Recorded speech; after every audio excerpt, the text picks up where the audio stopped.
प्रिय मित्रों, नमो नमः। प्रिय मित्रों, आज हम अपने इस वीडियो में संस्कृत के पेपर को बोर्ड परीक्षा में कैसे हल करेंगे ये सीखेंगे। तो आइए, हमारे सम्मुख है 2020 का संस्कृत का प्रश्न पत्र। तो इसमें सबसे पहले तो आप प्रश्न पत्र पे अपना अनुक्रमांक लिख लेंगे और उसके बाद कॉपी में लिखने के लिए संकेतांक होगा। तो ये संकेतांक यहाँ पर दिया हुआ है 228 HSF। तो ये हर वर्ष हर प्रश्न पत्र का अलग अलग संकेतांक होता है जो कि आपको अपनी उत्तर पुस्तिका में लिखना होता है। तो इसमें जो प्रश्न पत्र की अवधि है होरात्रियम, मतलब 3 घंटे, पूर्णांक 100 अंक हैं। इसमें कुछ निर्देश दिए हैं, इनको जान लेते हैं। अस्मिन प्रश्न पत्रे 4 खंडा सन्ति। इस प्रश्न पत्र में 4 खंड हैं। देखो, आपको दिखाई दे रहा होगा। ये खंड का है अपठितांश अवबोधनम। ये अपठित अंश है जो कि हमारा पढ़ा हुआ नहीं है, हमको यहीं पर पढ़ना है। दूसरा हमारा जो इसमें खंड है, खंड ख है रचनात्मक लेखनम, जिसमें कि आपको पत्र लेखन वगैरह आता है। इसी में जो अगला खंड ग है वो है व्याकरण का, अनुप्रयुक्त व्याकरणम। इसी प्रकार से इसमें खंड घ जो है वो है पठित अवबोधनम, जो कि आपकी पुस्तक, संस्कृत की पुस्तक शैमुषी से लिया गया है। आपका पढ़ा हुआ जो भाग है वो इसमें खंड में आएगा। इस प्रकार कुल चारों खंड के मिला करके 21 प्रश्न पत्र हमारे उत्तराखंड बोर्ड की संस्कृत की परीक्षा में आते हैं। तो इनको किस प्रकार से हल किया जा सकता है? हमारा जो पहला प्रश्न है वो है अधोलिखितम अनुच्छेदम पठित्वा अनुच्छेदाधारितान प्रश्नान उत्तरत। तो नीचे ये अनुच्छेद है जिसको आप गद्यांश बोल सकते हैं, इसको पढ़ना है और इस पर पढ़ करके आपको प्रश्नों के उत्तर देने हैं। तो आप परीक्षा में अच्छे प्रकार से इस गद्यांश को पढ़िएगा और इसके उत्तर आपको इसी गद्यांश में से मिल जाएंगे। बोध धर्मस्य प्रवर्तकः गौतमः एकः क्षत्रिय कुमार आसीत्। जो बौद्ध धर्म के प्रवर्तक गौतम एक क्षत्रिय कुमार थे। तो हमारा इसमें प्रश्न उत्तर जब आते हैं तो का प्रश्न है एक पदेन उत्तरत। एक पदेन उत्तर मतलब एक शब्द में उत्तर देना है आपको। लंबा उत्तर नहीं देना, वाक्य में नहीं देना है, शब्द में देना है। तो पहले ही आया है कि गौतमः का आसीत, गौतम कौन थे। तो अब इसी में से आपको उत्तर मिल जाएगा कौन थे, क्षत्रिय कुमार थे। तो ये यहीं से आप उत्तर लिख सकते हैं, क्षत्रिय कुमारः। तो ये एक शब्द का उत्तर आपको लिखना है। अब अगला, इसमें आगे आप पूरा पढ़ेंगे इसको, गद्यांश को। स बाल्यकालादेव वीतरागा आसी। तो बाल्यकाल से ही वीतराग थे। ईदृशम पुत्रम अवलोक्य पितुर्मनसि महति चिंतवा भवत पुत्रस्य मनसि भोगेच्छाम उत्पादनाय पिता प्रयत्नम अकरोत् किंतु गौतमः एकस्मिन् दिने रात्रौ गृहं त्यागम अकरोत् तस्। अब इसमें प्रश्न आता है कि गौतमः एकस्मिन् दिने रात्रो किम अकरोत्। गौतम ने एक दिन रात को क्या किया? तो उन्होंने क्या किया? घर को त्याग दिया। तो यहीं पर इसका उत्तर मिल जाएगा गृहम त्यागम। तो इस प्रकार आप एक पद में उत्तर कर सकते हैं। इसी प्रकार हमारा यहाँ पे ख जो है पूर्ण वाक्य में उत्तरत। गौतमः बाल्यकालदेव कीदृशः आसीत्। अब ये आपको एक शब्द में उत्तर नहीं लिखना है, ये पूरे वाक्य में उत्तर लिखना है। अब इसी में से मिल जाएगा। तो बाल्यकाल से ही कैसे थे वो, यहीं पर मिल गया। स बाल्यकाल कालदेव वीतरागा आसी। तो बाल्यकाल से ही वीतराग थे। तो इस प्रकार ये आप जब आपने गद्यांश अच्छी प्रकार से पढ़ लिया होगा तो आप इनके प्रश्नों के उत्तर भी देंगे। आगे है निर्देशानुसारम उत्तर। निर्देश के अनुसार उत्तर दीजिए। भोग इच्छाम इसी इति पदे संधि विच्छेद। जो ये भोग इच्छाम जो शब्द है इसका संधि विच्छेद करना है। इसी प्रकार से अगला है प्राप्तवान इति क्रियापद से कर्तृपदम लिखत। जो प्राप्तवान है इस क्रियापद को आपको कर्तृपद लिखना है। तो किस प्रकार से हम उत्तरों को अच्छी प्रकार से कर सकते हैं, इसके लिए हम एक बोर्ड की कॉपी आपको दिखाते हैं किस प्रकार से हम इसको आसानी से प्रश्नों को लिख सकते हैं। बोर्ड परीक्षा में आपको इस प्रकार की एक उत्तर पुस्तिका देखने को मिलेगी। वहाँ पर आपको लिखने के लिए तो यहाँ पे आपको परीक्षार्थी द्वारा यहाँ पे अनुक्रमांक अंकों में भरा जाएगा और अनुक्रमांक शब्दों में यहाँ पर लिख देंगे।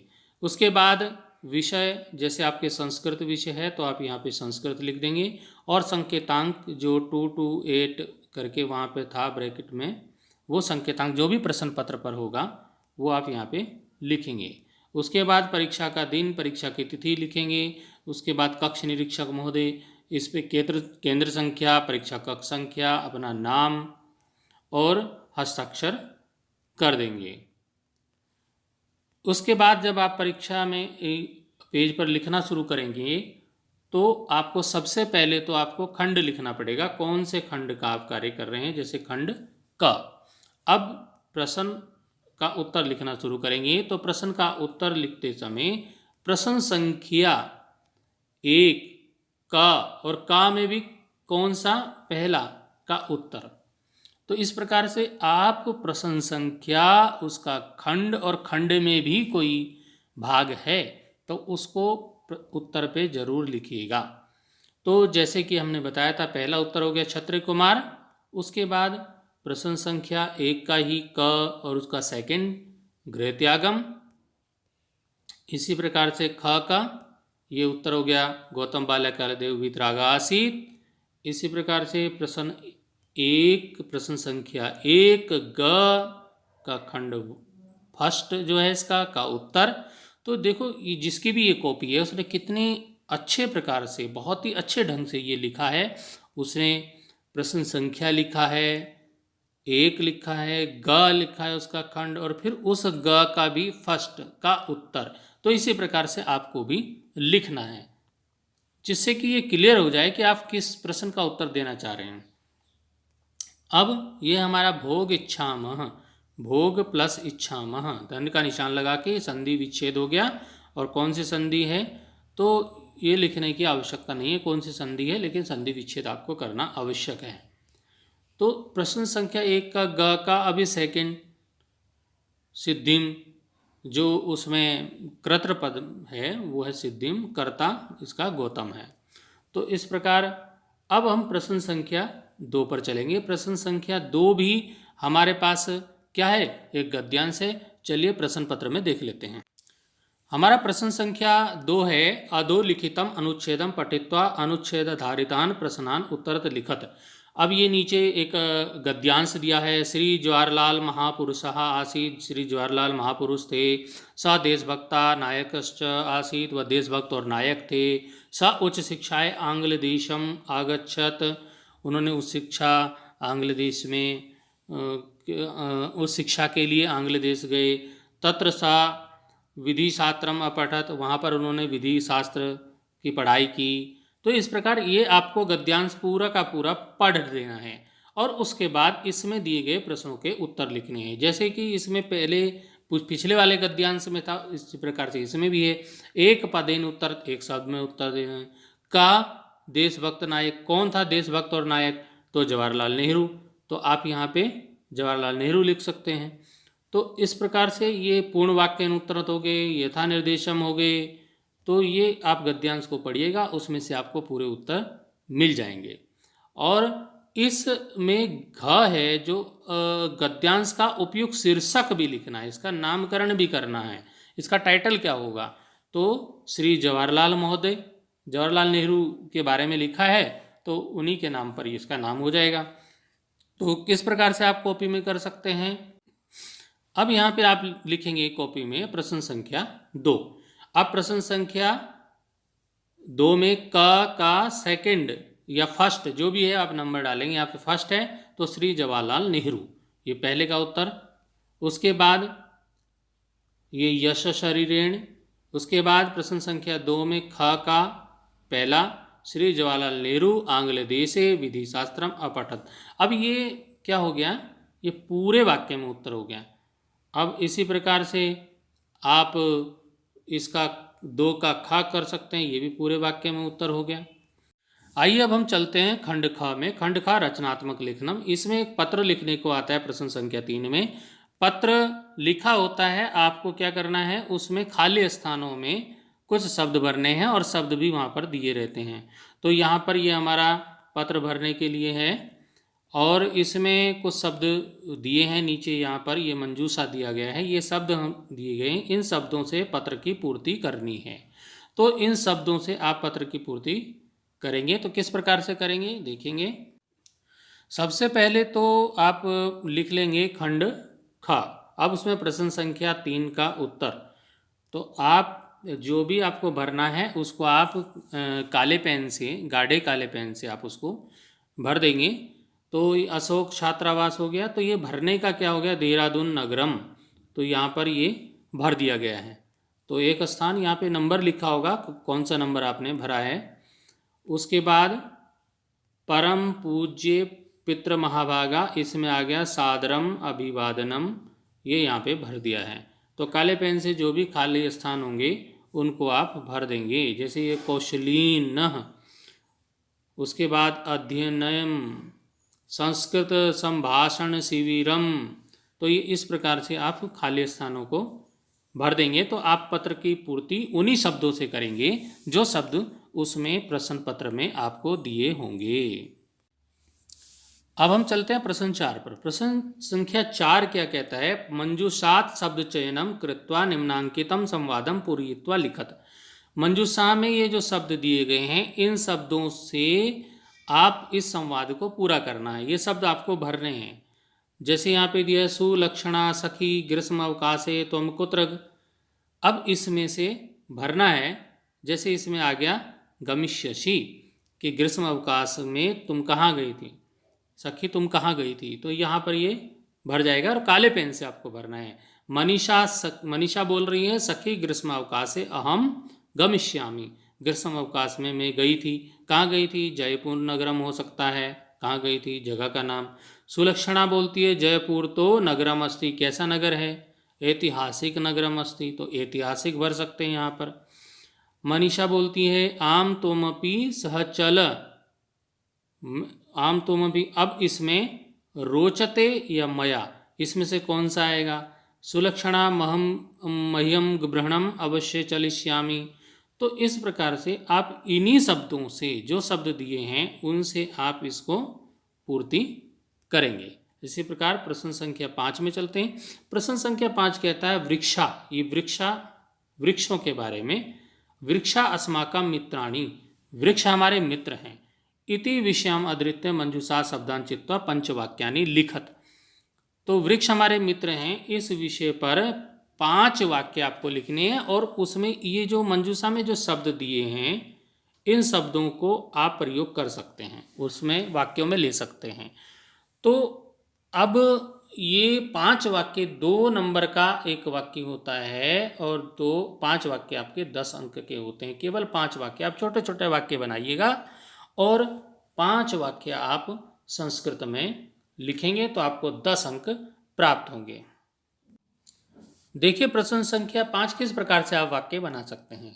प्रश्न संख्या डालेंगे आप, उसके बाद आप इसमें हेडिंग डालेंगे वृक्षा अस्माकं मित्राणि, जो विषय है वृक्ष हमारे मित्र हैं। अब छोटे छोटे वाक्य नंबर 1, वृक्षा सर्वे जना छाया पुष्पाणि ददन्ति, वृक्ष सभी लोगों को छाया पुष्प देते हैं। वृक्षे ऊपरी अनेक खगा तिष्ठन्ति, वृक्षों के ऊपर अनेक पक्षी बैठते हैं। वृक्षाः सत्पुरुषाः इव भवन्ति, वृक्ष सज्जन पुरुषों के तरह होते हैं। और वृक्षे भूमि संरक्षणम भवति, वृक्षों से भूमि का संरक्षण होता है वृक्षों से। और वृक्षा अनेका जना फलम ददन्ति, वृक्ष अनेक लोगों को फल देते हैं। तो इस प्रकार के छोटे छोटे वाक्य बना करके हम 10 अंक प्राप्त कर सकते हैं। अब हम चलते हैं खंड ग पे। खंड ग अनुप्रयुक्त व्याकरणम। अब इसमें व्याकरण के क्वेश्चन हैं। तो प्रश्न संख्या 6 क्या है हमारा, संधि करना है या संधि विच्छेद करना है। 3 इसमें क ख ग हैं, 3 नंबर हैं। इसी प्रकार से 7वें प्रश्न में समास करना है। तो करना किनका है संधि समास? उन शब्दों का करना है जो रेखांकित है। प्रश्न है अधोरेखितेषु रेखांकित पदेषु संधिम संधि विच्छेदम कृत्वा उत्तर पुस्तिकायाम लिखत। तो जो रेखांकित शब्द हैं उनका ही संधि विच्छेद या समास करना है। जैसे इसमें महर्षि, महर्षि हो गया, एतत् श्रुत्वा हो गया, रामश्च हो गया। जिनके नीचे लाइन लगी है, जो अंडरलाइन है, उन्हीं का आपको संधि या संधि विच्छेद करना है। इसी प्रकार से 7वें प्रश्न में जिनके नीचे ये लाइन है, रेखा है, रेखांकित पदों को ही आपको क्या करना है? समास या समास विग्रह करना है। तो इसी प्रकार से 8वें प्रश्न में क्या करना है? रेखांकित पदेषु प्रकृति प्रत्ययो संयोज्य वाक्यानि उत्तर। अब इनको क्या करना है? इनको प्रत्यय यहाँ पे दिए हैं, इनको प्रकृति या प्रत्यय करके आपको क्या करना है? जोड़ के इनको प्रत्यय का प्रयोग करके लिखना है। किस प्रत्यय को जोड़ करके क्या बनेगा? तो किस प्रकार से कॉपी में इनको कर सकते हैं, आइए देखते हैं। सबसे पहले तो हम खंड संख्या डाल देंगे। खंड ग प्रश्न संख्या 6 संधि या संधि विच्छेदम। तो हमारा का है महर्षि, महाधन ऋषि। एतत् धन श्रुत्वा का हो जाएगा एतत् छुत्वा, और रामश्च रामः प्लस च। तो इस प्रकार हम इसको उत्तर उत्तर लिखेंगे, प्रश्न लिखने की आवश्यकता नहीं है। अब हम प्रश्न संख्या 7 पर चलेंगे। प्रश्न संख्या 7 समास विग्रह। तो ये किस प्रकार से कर सकते हैं? तो इसमें क लिखेंगे, सिर्फ उत्तर उत्तर लिखेंगे। क्रीड़ा क्षेत्रे, क्रीड़ा और क्षेत्र को अलग अलग कर देंगे। और अष्टाध्यायी अष्टानाम अध्यायानाम समाहारा दिगु समास लिखेंगे, लिख सकते हैं, और नहीं आता तो आप इसको मत लिखिएगा। रक्तानि कमलानि, रक्त कमलानि, इसको जोड़ करके लिख दिया। शक्तिम अनतिक्रम में यथा शक्तिम, इस प्रकार से समास हो जाएगा। 4 नंबर आपके पूरे हो जाएंगे। अब हम प्रश्न संख्या 8 में चलते हैं। प्रश्न संख्या 8 किस प्रकार से कर सकते हैं? ये हमारा प्रश्न संख्या 8 जो है प्रकृति प्रत्यय का है। तो प्रत्यय, क्या प्रत्यय जोड़ के क्या बनेगा? जैसे कि टाप प्रत्यय जोड़ करके सेवक धन टाप, तो ये सेविका स्त्रीलिंग में हो गया। तो सेविका, इसको सेवक का सेविका हो गया। टाप प्रत्यय का जब प्रयोग करते हैं तो स्त्रीलिंग बदल जाता है। ख में चलेंगे विश्व बंधु तल, अब प्लस तल, तो यानी कि विश्व बंधु तल, इनको जोड़ करके क्या बनेगा? विश्व बंधुता बन जाएगा। और क्री और अन्यर का जब अन्यर प्रत्यय का प्रयोग होगा तो हो जाएगा करणीय। और गम में सत्र प्रत्यय का प्रयोग होगा, सत्र का हो जाएगा गच्छन। और विद्वस और डीप प्रत्यय का प्रयोग हो जाएगा तो वो भी स्त्रीलिंग में विदुषी बन जाएगा। तो इस प्रकार अब चलते हैं प्रश्न संख्या 9 में। प्रश्न संख्या 9 क्या कहता है? प्रश्न संख्या मंजूषाया सहायतया निम्नलिखित वाक्यानि अव्यय शब्दे पूरयित्वा लिखत। मंजूषा ये पेटी बनी हुई है, इस पेटी में कुछ शब्द हैं, ईव एव शनै शनै सहसा स्वः।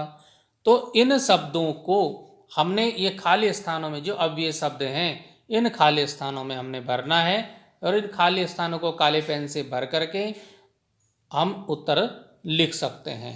तो ये बहुत ही सरल प्रश्न है हमारा, इसको आप आसानी से कर सकते। इसमें जो क है, वसंत काले पवना सनहि सनहि वहती, वसंत काल में पवन धीरे धीरे बहती है। तो ये सनह सनह भर देंगे इसमें पहले वाले में, ये अव्यय, और काले पेन से अवश्य भरिएगा। अगला हमारा ख है स्वः। स्व मैंने होता है कल। अस्माकम विद्यालय संस्कृत प्रतियोगिता भविष्यति, आने वाले कल में हमारे विद्यालय में क्या होगी? संस्कृत प्रतियोगिता होगी। अगला हमारा है सज्जनानाम चित्तम कमलानि इव कोमलम भवति। तो सज्जनों का जो मन होता है वो कोमल होता है और कमल के समान कोमल होता है। तो यहाँ पर इव प्रत्यय अव्यय का प्रयोग हुआ। अब हमारा घ है सहसा कदापि कार्यण। तो सहसा मतलब अचानक, एकदम से, तो ये हमने भर दिया। और अगले वाले में कर्मणि एव अधिकारः ते, तो इस प्रकार हम ये अव्यय शब्दों को भर के इस प्रश्न संख्या 9 को आसानी से कर सकते हैं। प्रश्न संख्या 10 में आता है वाच्य परिवर्तन करने के लिए। तो वाच्य परिवर्तन किस प्रकार से हम कर सकते हैं? तो हमारे पास क है, त्वया कुत्र गम्यते, तो इसमें हमने त्वया के जगह पर हम क्या कर दिया, त्वम, और कुत्र को कुत्र रह गया, और गम्यते का क्या हो गया, गच्छसि। तो वाच्य का परिवर्तन हो गया। अब ख है, छात्रः अध्ययनम करोति, छात्रेण अध्ययनम क्रियते। तो इस प्रकार से आप वाच्य परिवर्तन का अभ्यास कीजिएगा, और इसके लिए हम अलग से वीडियो बना देंगे जिससे आप वाच्य परिवर्तन आसानी से सीख सकते हैं। तो ग हो गया, भिक्षुकेन भिक्षा याचते, तो ये हो जाएगा भिक्षुका भिक्षा याचति। तो अब हम अगले प्रश्न संख्या 11 पर चलते। आइए अब प्रश्न संख्या 11 देखते हैं। प्रश्न संख्या 11 में क्या होता है कि ये घड़ी बनी हुई है, घड़ी के चित्र हैं और घड़ी में कुछ समय दिया है। जैसे इस घड़ी में 10 बजे हैं, इसमें 10:30 बजे हैं, इसमें 10:45 हुए हैं, और इसमें 4:15 बजे हैं, 4:15 बजे हैं। अब इनको आपको संस्कृत में समय लिखने के लिए आता है, बहुत ही आसान है।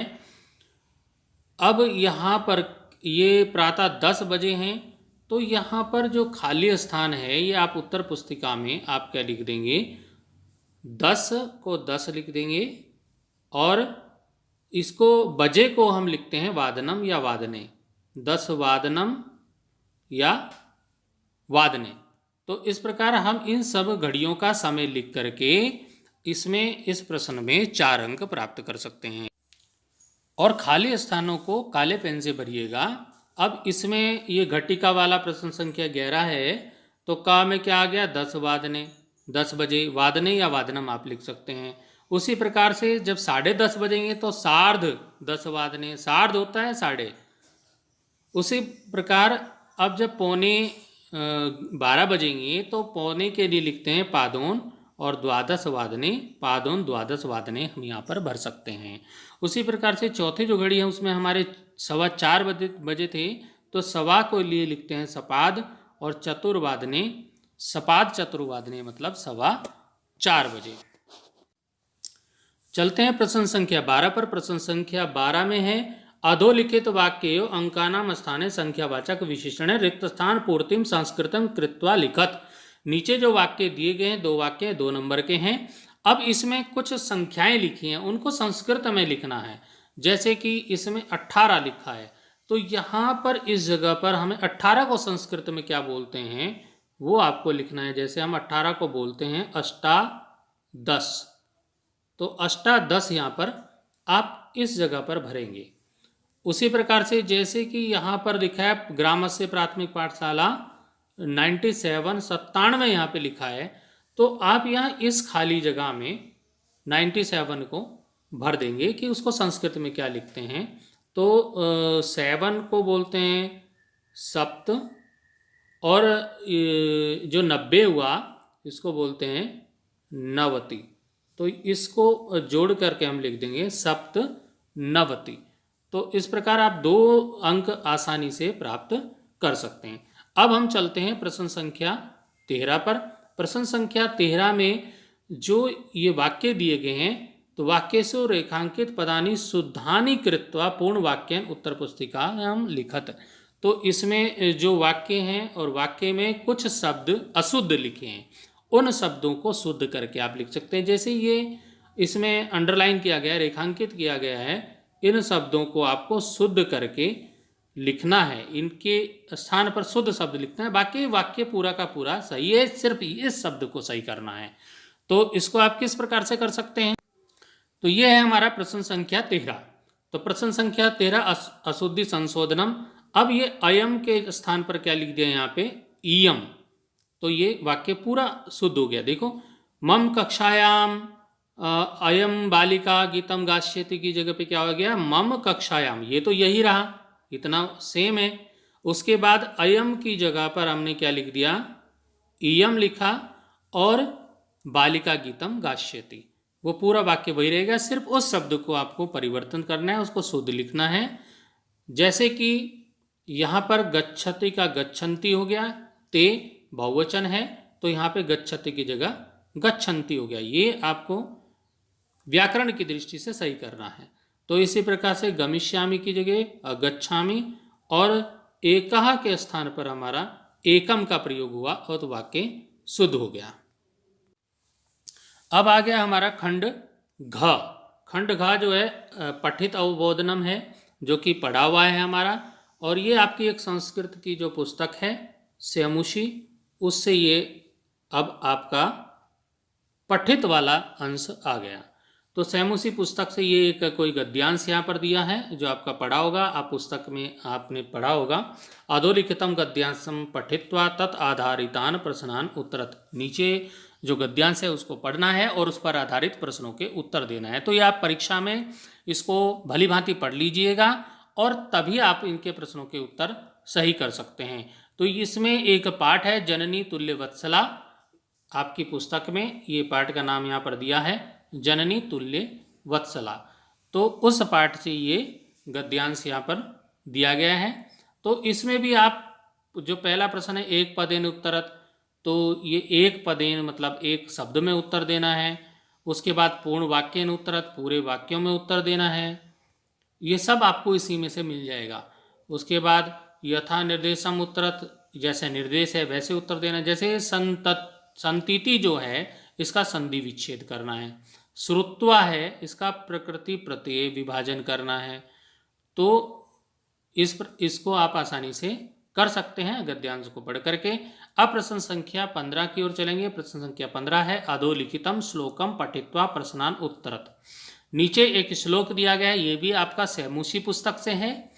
अब इसको आपको पढ़ करके, ये जो श्लोक यहाँ पे दिया गया है इसको पढ़ करके आपको इसके नीचे जो प्रश्न दिए होंगे उन प्रश्नों के उत्तर आपको लिखने होंगे। आप प्रश्न संख्या 16 में भी एक आपको गद्यांश दिया होगा जो कि वार्तालाप शैली में लिखा गया होगा, आपके स्यमुषी पुस्तक से होगा, और उसमें भी आपको एक पदेन पूर्ण वाक्यन और निर्देशानुसारम उत्तरत आपको लिखने होंगे। तो ये प्रश्न संख्या 16 भी आप गद्यांश को पढ़ करके आसानी से कर सकते हैं। अब हमारा आता है प्रश्न संख्या 17। प्रश्न संख्या 17 आप प्रश्न संख्या डालेंगे, क लिखेंगे, उसमें आपको रिक्त स्थानों की पूर्ति करने के लिए कुछ एक श्लोक दिया होगा और इस श्लोक से आप क्या करेंगे, रिक्त स्थानों की पूर्ति करेंगे। जिस प्रकार से भावार्थ लिखा है संपतो चा विपतो, यहाँ पे ये भर दिया है, रक्ता सविता, तो ये आपको भरने हैं और ये बहुत ही आसान है और महत्वपूर्ण है। इसी प्रकार से 17 के खा में भी आपको भावार्थ लिखने के लिए होगा, उसमें खाली स्थान भरने होंगे, स्त्री भवती। तो ये बहुत सारे आपको श्लोक दिए होंगे 2-3 और उनमें आपको ये खाली स्थान भरने के लिए दिए होंगे। प्रश्न संख्या 18 में भी ऐसा ही होगा। प्रश्न संख्या 18 भी आपको एक श्लोक दिया होगा, इस श्लोक से आपको ये भरना होगा। एकेन राजहंसेन सरसो, ये एक रिक्त स्थान की पूर्ति होगी। या शोभा भवती और तीरवासिना सहस्रेण वकहा, ये 3-3 आपको खाली स्थान भरने होंगे। और ये 17 और 18वां जो प्रश्न है लगभग 9 नंबर का, ये 9 अंक का ये आपको परीक्षा में करने को आता है। इस प्रकार से 4 श्लोक आपको दिए होंगे, 2 आपको प्रश्न संख्या 17 में और 2 श्लोक आपको प्रश्न संख्या 18 में मिलेंगे। विचित्रे खलु संसारे किंचित, ये आपको श्लोक से ही भरना होगा। अश्वा चेता वहने, तो ये खाली स्थान आपको भरने होंगे। तो ये है हमारा प्रश्न संख्या 17 है अधोलिखितयो श्लोकयो भावार्थम उपयुक्त पदे पूरित्वा उत्तर पुस्तिकायाम लिखत। अब हमारे पास ये श्लोक दिया है, अब उसका भावार्थ हमने यहाँ पर खाली स्थान भर के पूरा करना है। श्लोक हमारे पास दिया है संपतो च विपतो च महता में एक रूपता उदय सविता रक्तो रक्त अस्तमय तथा। अब यहाँ पर ये इस श्लोक को पढ़ना है, श्लोक को पढ़ना है और इसमें से खाली स्थान महापुरुषा संपतो च विपतो। अब इसमें क्या आ जाएगा, इसी श्लोक से यहाँ पर आ जाएगा संपतो च विपतो, ये यहाँ पे आ जाएगा। तो इसी श्लोक से आपको ये शब्दों की पूर्ति करनी है। तो ये देखो 3 आपको शब्द भरने हैं, 3 स्थान पे 3 शब्द भरने हैं, 3 नंबर, बहुत ही आसान। उसके बाद ऐसे ही अगला ख है, इसमें भी एक श्लोक दिया है, न चैनम सहस्राक्रम में जरा समधीरो होती स्त्री भवती मांसम च व्यायाम भीतरस्य च। अब इसमें भी आपको 1, 2 और 3 खाली स्थान भरने हैं, इसी श्लोक से आपको भरने हैं वो, और ये आपको 3 अंक आसानी से मिल सकते हैं। इसी प्रकार से प्रश्न संख्या 18 में जब चलेंगे तो 18 में भी श्लोक दिया है और उन श्लोकों को से अन्वय का आपको पूर्ति करनी है। एकेन राजहंसेन या शोभा सरसो भवेत ना स बक्षश्रेण परितस्तीर्वासीना। तो इसमें भी 1 स्थान, 2 स्थान, 3 स्थान, ये खाली स्थान आपको भरने हैं इसी श्लोक को पढ़ करके, और ये आपको आधा आधा नंबर के 3 स्थान यानी कि 1.5 अंक का आपको यहाँ पर मिल जाएगा। इसी प्रकार से अगला भी श्लोक है, विचित्रे खलु संसारे नास्ति किंचित निरर्थम कम अश्वचेद धावने वीरा भारस्य वहने खरा। तो इसी प्रकार से यहाँ पर भी आपको 1, 2 और 3 खाली स्थान भरने हैं, इसी श्लोक से ढूंढ करके शब्दों को लिखना है और यहाँ भी आपको 1.5 अंक प्राप्त हो जाएंगे। तो इस प्रकार से प्रश्न संख्या 17 और प्रश्न संख्या 18 को जोड़ करके आपको इस श्लोक के ये 9 अंक आपको आसानी से प्राप्त हो सकते हैं। अब प्रश्न संख्या 19 पर चलते हैं। प्रश्न संख्या 19 है, रेखांकित पदम आधृत्य प्रश्न निर्माणम कृत्वा उत्तर पुस्तिकायाम लिखत। अब ये रेखांकित जो शब्द हैं, ये रेखाएं जिनके नीचे अंकित हैं, इन शब्दों के स्थान पर आपको प्रश्नवाचक शब्द को लिखना है। प्रश्नवाचक शब्द को लिख करके ये प्रश्नवाचक वाक्य बन जाएगा। यहाँ पर आपको प्रश्न निर्माण करना है तो प्रश्नवाचक शब्द यहाँ पर लिखिएगा और अंत में सबके प्रश्नवाचक चिन्ह लगा दीजिएगा, तो आप क्या बन जाएगा, ये आपके प्रश्न निर्माण आप कर सकते हैं। प्रश्न संख्या 19, तो प्रश्न संख्या 19 में प्रश्न निर्माण करने के लिए क इसका है, उद्याने पक्षिणाम कलरवम चेतः प्रसादयति। तो आप इसको क्या करेंगे, अब उद्याने लिख दिया, इस पक्षिणाम के स्थान पर आपको प्रश्नवाचक शब्द लिखना है केसाम लिख दिया, कलरवम चेता प्रसादयति और यहाँ पर प्रश्नवाचक चिन्ह लगाएंगे, तब ये प्रश्नवाचक वाक्य बनेगा। इसी प्रकार से अगले वाले में ये अरयः के स्थान पर यहाँ क्या लिख दिया, के, और बाकी वाक्य पूरा वही लिख दिया और प्रश्नवाचक चिन्ह लगा दिया। उसी प्रकार से ग में सभार वेदनया की जगह पे कया हो जाएगा और करंदति इस्म। तो इस प्रकार से ये वाक्य आप संस्कृत के प्रश्न निर्माण कर सकते हैं। आइए अब चलते हैं प्रश्न संख्या 20 पर। प्रश्न संख्या 20 है, अधोलिखितानि वाक्यानि घटनाक्रमेण संयोज्य पुनः उत्तर पुस्तिकायाम लिखत। अब इस प्रश्न में क्या होता है, आपके पास 8 वाक्य दिए होते हैं और ये आपके किसी पाठ, जो आपका सैमुसी पुस्तक का कोई पाठ होगा, उससे ये आपको 8 वाक्य दिए होंगे और ये वाक्य क्रम से नहीं होंगे। जो कहानी है पाठ की, उस कहानी के जो उसमें घटना हुई है उसके क्रम में नहीं है यहाँ पर दिए हुए। आपको क्या करना है, इन वाक्यों को क्रम से लगाना है, इनको क्रम से लिखना है, क्रमवार लिखना है। पहले कौन सी घटना हुई, फिर क्या हुआ, फिर क्या हुआ, फिर क्या हुआ, फिर क्या हुआ, इस तरह से आप इसको क्रम से लिख देंगे। इन्हीं वाक्यों को, कुछ इसमें चेंजिंग नहीं करनी है, पहले कौन सा आएगा, दूसरा कौन सा आएगा, तीसरा कौन सा आएगा, इसको क्रम से जब आप लिख देंगे तो आप आसानी से 4 अंक प्राप्त कर लेंगे। अब हमारा है प्रश्न संख्या 21। प्रश्न संख्या 21 अंतिम प्रश्न है, निम्नांकित शब्दम संस्कृत वाक्य प्रयोगम कुरुत। इन वाक्यों का आप जो संस्कृत शब्दा नाम है, शब्द हैं, उनका संस्कृत वाक्य बनाना है। जैसे हमारे पास ये शब्द है सत्वरम, फिर है कलरवम, फिर है निर्बला। इनका आपको आगे संस्कृत का वाक्य लिखना है। तो मित्रों, इस प्रकार आप संस्कृत का प्रश्न पत्र बोर्ड परीक्षा में आसानी से कर सकते हैं और अधिक से अधिक अंक प्राप्त कर सकते हैं।